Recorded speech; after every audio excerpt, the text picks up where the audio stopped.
O que faz uma cena curtinha de vilão ser tão impactante? Um roteiro que ajuda a construir o vilão, mostrar o lado sádico do vilão durante essa construção, nos impactar com brutalidade sem de fato mostrá-la? Bom, tudo isso depende do ponto de vista que você pergunta. Mas nesse vídeo nós queremos te mostrar uma aula de como construir uma cena que causa impacto usando a sua imaginação. Uma cena que torna o vilão mais cativante. Uma cena bem pensada e com time perfeito. Uma cena marcante. Eu sou o Nicolas. E eu sou o Nathan. E esse é o canal Irmãos em Cena.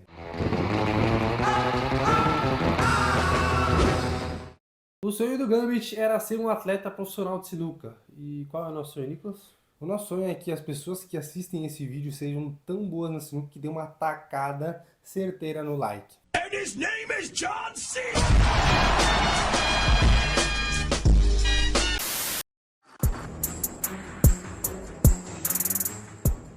No início do filme Batman, o Cavaleiro das Trevas de 2012, o Coringa fez a sua apresentação roubando o banco dos mafiosos de Gotham. E isso faz parte do plano dele, que queria reunir os mafiosos para apresentar a sua proposta. Porém, teve alguém que não recebeu muito bem essa proposta e foi exatamente o Gambit, um dos mafiosos dessa reunião, que deixou a raiva e o orgulho assumirem o lugar da razão. E esse descontrole o fez recusar a proposta e colocar um preço pela cabeça do Coringa. E pela sua própria cabeça também. Vou espalhar por aí 500 mil por esse palhaço morto. 1 milhão vivo para eu ensinar a ele boas maneiras antes de matá-lo. Essa cena começa com o Gambit jogando, ou melhor dizendo, treinando sinuca. Porque ele dá uma tacada e depois ele coloca a bola no mesmo lugar. E ele tá sozinho jogando. Ou ele tá muito solitário, ou ele tá querendo ganhar do Baianinho de Mauá.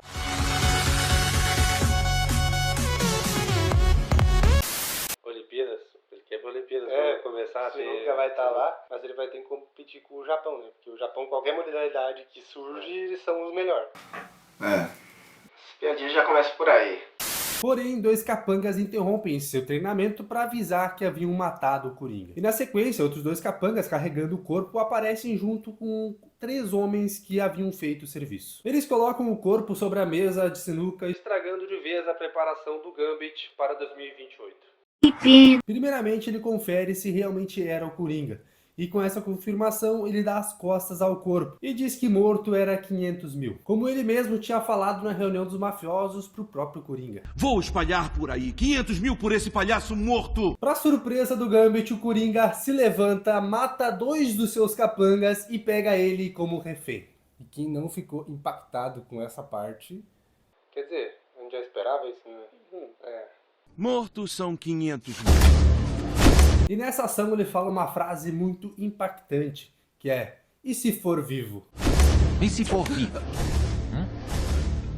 Porque a gente já lembra que se for vivo é 1 milhão. Nessa parte é importante analisar que o Coringa acaba com a vantagem numérica do Gambit. Porque ele mata os 2 capangas e imobiliza os outros 3 com seus contratados. Mas como assim contratados do Coringa? Isso é justamente culpa do Gambit, porque ele acabou estabelecendo esse preço pelo Coringa. Mas o erro mesmo dele foi que quando ele falou esse preço, o Coringa estava junto na sala, então ele sabia qual era o preço. E assim, o Coringa tinha a informação que ele precisava para pagar a mais para os capangas que o Gambit estava contratando para eles virar a casaca. E foi o orgulho e o ego que o Gambit mostrou naquela cena inicial que fizeram com que ele se ferrasse. Por isso, o Coringa não tinha outra alternativa a não ser eliminar quem estava contra os seus planos e quem estava caçando ele também. E além disso, o ego do Gambit fez ele duvidar que outros bandidos iriam traí-lo ou enganá-lo por dinheiro. E foi por isso que ele nem mesmo conferiu se o Coringa realmente estava morto ali no saco. E sem falar na falha de segurança que tinha ali no QG do Gambit, né? Porque os capangas que o Coringa contrata, eles entram ali armados e sem nenhuma revista dos caras que estavam ali cuidando daquele QG. Eles entram ali simplesmente,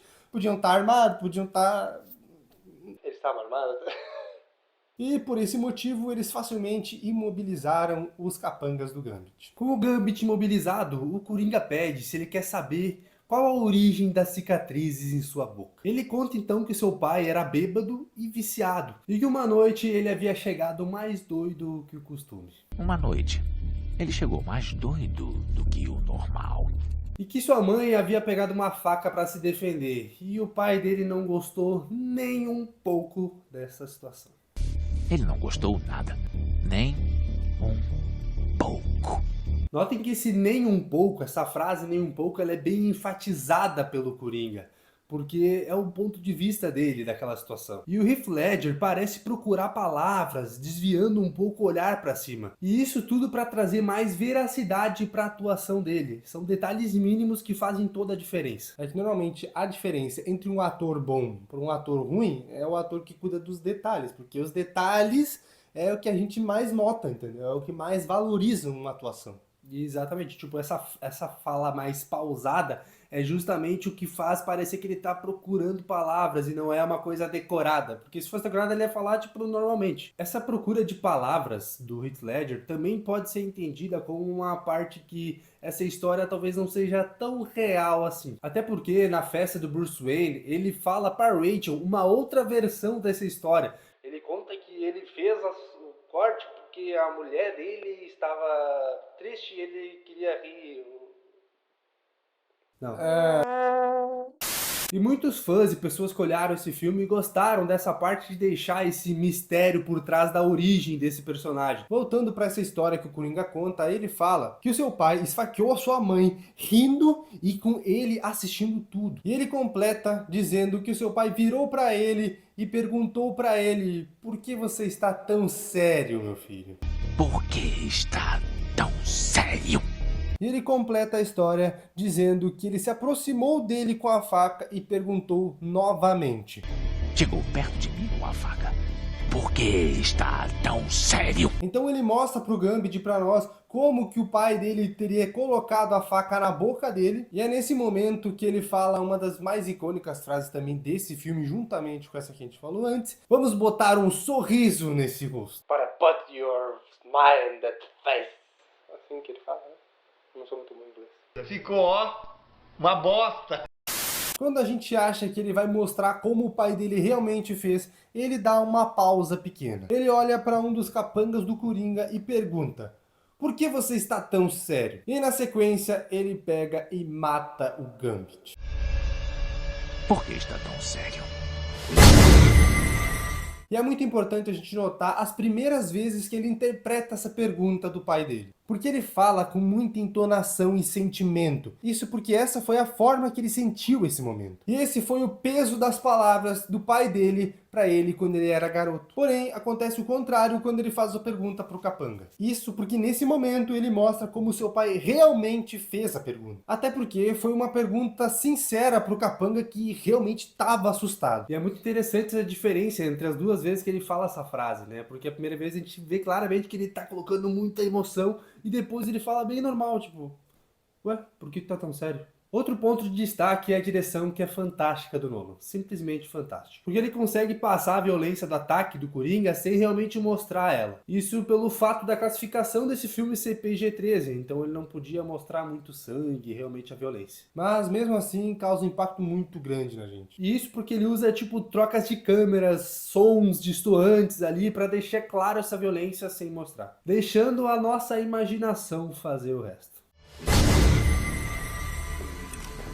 Na sequência da cena, ele usa nossa imaginação novamente, quando ele coloca os 3 capangas do Gambit para lutar entre eles com um pedaço de pau. E o único que sobreviver vai fazer parte da equipe do Coringa. E isso é uma aula do Nolan de time de cena, porque ele não precisa mostrar eles realmente se matando ali, porque seria meio brutal também, né? Mas a gente cria na nossa mente as piores possibilidades possíveis e mais, a gente se coloca no lugar desses caras. Como se a gente tivesse ali, o que a gente faria? A gente conseguiria pegar aquele taco primeiro ou não? E se a gente não conseguisse, o que a gente faria? A gente vai morrer! E isso também mostra como que o Coringa gosta de brincar com as suas vítimas, com os seus joguinhos.